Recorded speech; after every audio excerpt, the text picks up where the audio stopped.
To a generation of TV viewers, he was the face of military discipline. With a glare that could stop a tank and a voice that could command armies, Gunnery Sergeant Vince Carter was an icon of unbreakable strength. The man who played him, Frank Sutton, seemed just as tough. He was a celebrated actor and a genuine war veteran who projected an image of pure, unfiltered grit. But that image, the one that made him a household name, was also an invisible cage that we all remember him bellowing, "Move it, move it, move it," at the hapless Gomer Pyle. But the real story of Frank Sutton is so much more complex and, in the end, tragic. For decades, the full picture of his sudden death at just 50 years old has been a puzzle with missing pieces. Now, those pieces are finally coming together, and they reveal a side of him he kept hidden from almost everyone. His life was far more fragile than anyone knew, and the mystery surrounding his death isn't some Hollywood scandal. It's the quiet, heartbreaking story of a man who gave everything he had to his art, his country, and his family, but forgot how to save himself. On the evening of June 28, 1974, the audience at the Beverly Barn Dinner Playhouse in Shreveport, Louisiana, was ready for a night of comedy. The star of the play, Love, was the man himself, Frank Sutton. But just moments before the curtain went up, a different kind of drama was unfolding backstage. Alone in his dressing room, Frank Sutton collapsed. He was gone, dead of a massive heart attack at only 50 years old.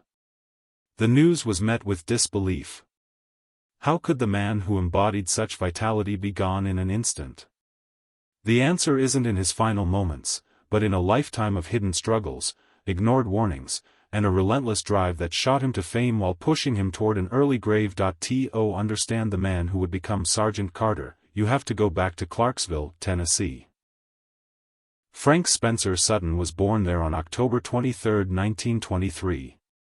His world was shaped by the Great Depression, a time that instilled in him a fierce work ethic and the sense that life was a battle for survival. His parents both worked for the local newspaper, the Leaf Chronicle, where his father was a linotype operator. Life was modest, defined by hard work, but from a young age, Frank was drawn to a world far from the printing presses of his hometown. He discovered acting at 9 and felt an immediate spark. "The first time I walked out on a stage, I had a warm feeling," he once said. "I knew then I wanted to be an actor." This wasn't just a childhood phase, it was a calling.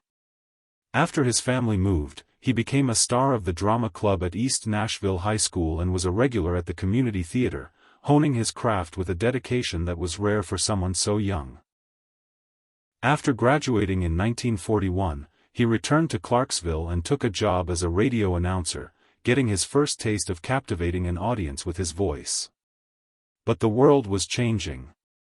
Like so many other young men of his generation, Frank's dream was about to be put on hold by the call of duty, a call that would send him on a journey that forged the man he would become, both the hero and the haunted figure who would later grace our television screens. When the attack on Pearl Harbor plunged America into World War II, Frank Sutton felt compelled to serve. He tried to join the Marine Corps, the very branch his future TV persona would represent, but he was medically rejected for color blindness.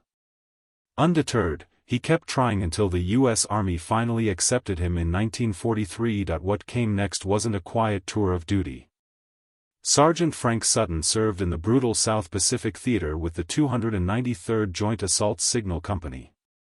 His unit had the dangerous job of establishing communications during amphibious assaults, putting them directly in the line of fire. During his service, Sutton took part in numerous assault landings on islands like Leyte and Luzon. These weren't minor skirmishes. They were ferocious battles where he witnessed the unimaginable horrors of combat. The experience changed him in ways no one could fully grasp. The man who returned home was decorated for his service, but he also carried the invisible wounds of war. The trauma and triumph he experienced would become a deep reservoir he'd later channel into his acting, giving his performances an authenticity that few of his comedic peers could ever match. He had survived the war, but in many ways, the war would never truly leave him. Returning from the war in 1946, Frank Sutton was a man with a past that weighed on him, but he was determined to claim his future. Using the GI Bill, he enrolled at Columbia University in New York City, a world away from the battlefields of the Pacific. He threw himself into his studies, majoring in drama and graduating with honors in 1952. It was there he met an aspiring writer named Toby M. Igler, whom he married in 1949. The first time I saw him he was reading a monologue from Hamlet, she later recalled. I never expected to be so impressed by a young actor. His work ethic was relentless. He took night classes so he could work in live television during the day. The 1950s were a grind, as Sutton took dozens of small parts in legendary shows like Gunsmoke, The Twilight Zone, Naked City, and The Untouchables. These weren't glamorous roles, but character parts that demanded professionalism, and Sutton always delivered. His big break in film came in 1955 when his friend, director Delbert Mann, cast him as Ralph in the movie Marty.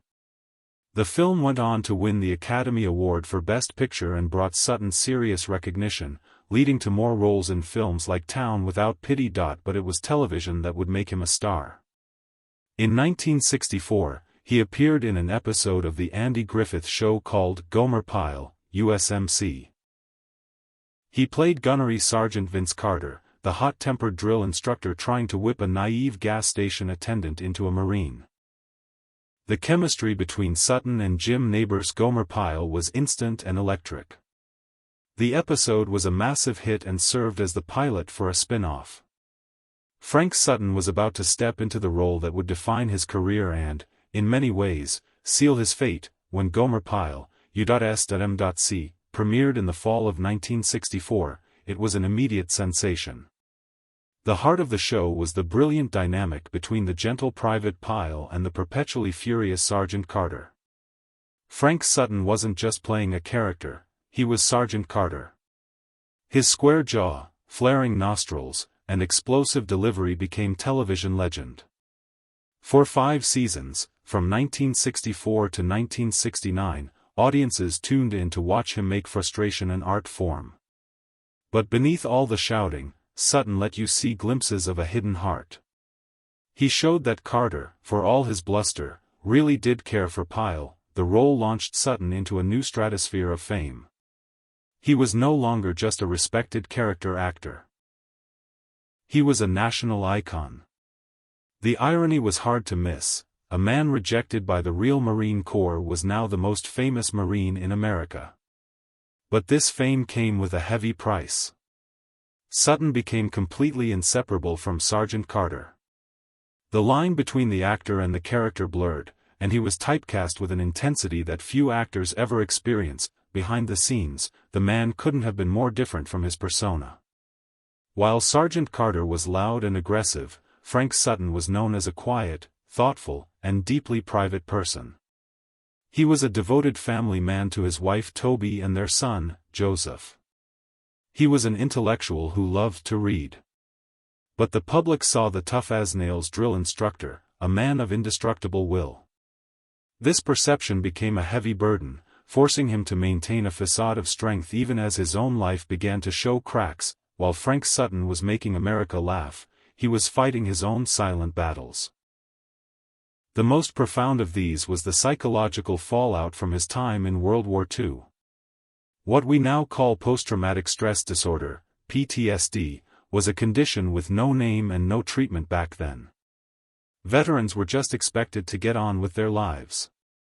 But for a man who had seen the things Sutton had seen, it wasn't that simple. Acting became his outlet, a way to channel the chaotic energy and haunting memories into something productive.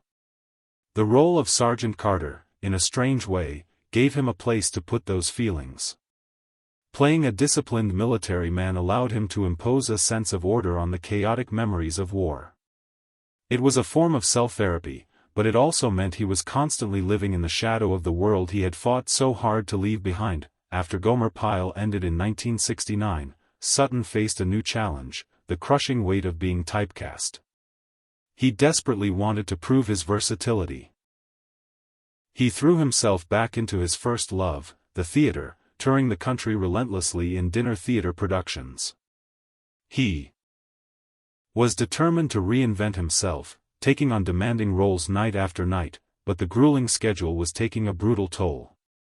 He was running on pure willpower, driven by a fear of being forgotten and a need to prove he was more than a sitcom character. That relentless work ethic, born in the Depression and forged in war, was now turning against him. He was pushing his body to its absolute limit, ignoring the signs of exhaustion. Despite his internal struggles, those who knew Frank Sutton remembered his immense generosity and deep patriotism. His connection to the military wasn't just an act, it was a core part of his identity.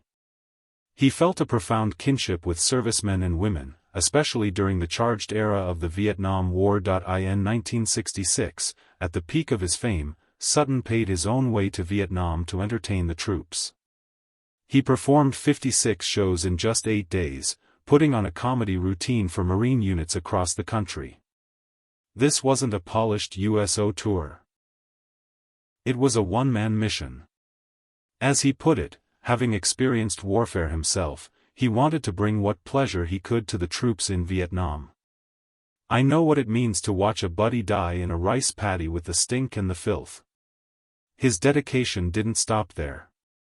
He spent countless weekends visiting military bases and hospitals, performing for free, especially for soldiers who had returned home injured.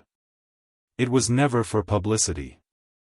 For his tireless efforts, the Marine Corps, the service that had once rejected him, honored him and held him in high regard. This generosity also defined his private life.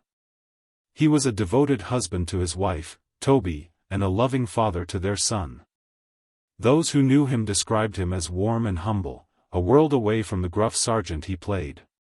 He was a man who gave of himself completely, but that same quality would play a role in his downfall, as he applied that relentless dedication to his work at the expense of his own well-being. The last years of Frank Sutton's life were a blur of stage performances. He was a fixture on the dinner theater circuit, but the relentless touring was a brutal grind. Long travel days were followed by intense shows, with almost no time for rest. It was a lifestyle that put an incredible strain on his body. For years, Sutton had been quietly struggling. He was a heavy smoker and his diet was poor, habits that were deadly when combined with constant stress. The warning signs were there: chest pains, shortness of breath, overwhelming fatigue. But Sutton, the man who personified toughness, just brushed them off. He was terrified of appearing weak, convinced that admitting he had health problems would ruin his career and shatter his strongman persona. According to friends and family who spoke out later, doctors had warned him about his deteriorating heart and advised him to get treatment. He reportedly cancelled these appointments multiple times, always saying his work had to come first. The show, quite literally, had to go on. In a chilling bit of foreshadowing, his co-star in the play Love later said that Sutton had morbidly talked about an actor dying in the theater during rehearsals. The truth is, Frank was hiding how bad things had gotten from almost everyone, including his family. He was a man in physical decline, running purely on determination and fear. On that night of June 28, 1974, in his dressing room, his body finally gave out. His heart, which had carried so much silent struggle, could no longer bear the weight. He suffered a massive, fatal heart attack and collapsed moments before he was due on stage. The indestructible Sergeant Carter was gone. The mystery of his death wasn't a scandal, it was a tragedy of pride, pressure, and neglect.